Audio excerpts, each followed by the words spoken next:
যে ফুল যুগ যুগান্তরে খুশবু ছড়ায়, যে ফুল যুগ যুগান্তরে খুশবু ছড়ায়, এঁকেছি সে ফুল মোরা,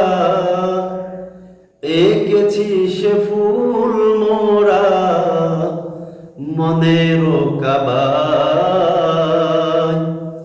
যে ফুল যুগ যুগান্তরে খুশবু ছড়ায়, যে ফুল যুগ যুগান্তরে খুশবু ছড়ায়। হাবিবে খোদা তিনি নবী কমলিওয়ালা, হাবিবে খোদা তিনি নবী কমলিওয়ালা, তারি সোয়াতে আজো দুনিয়া উজালা, তারি বিরহে দু চোখ অশ্রু ঝরায়। যে ফুল যুগ যুগান্তরে খুশবু ছড়ায়, যে ফুল যুগ যুগান্তরে খুশবু ছড়ায়। পৃথিবীর কোন মানুষ বলতে পারে না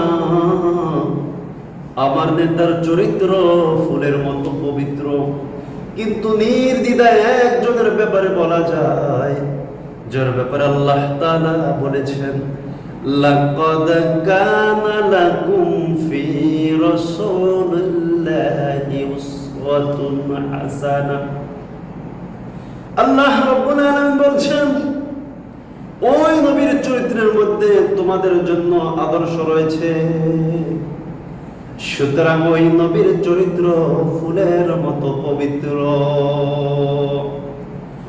নবীকে আল আমিন বলে পৃথিবীর কোন মুসলমানরা উপাধি দেয় নাই, নবীকে আল আমিন বলে সর্বপ্রথম উপাধি দিয়েছিল মক্কার মুশরিকরা।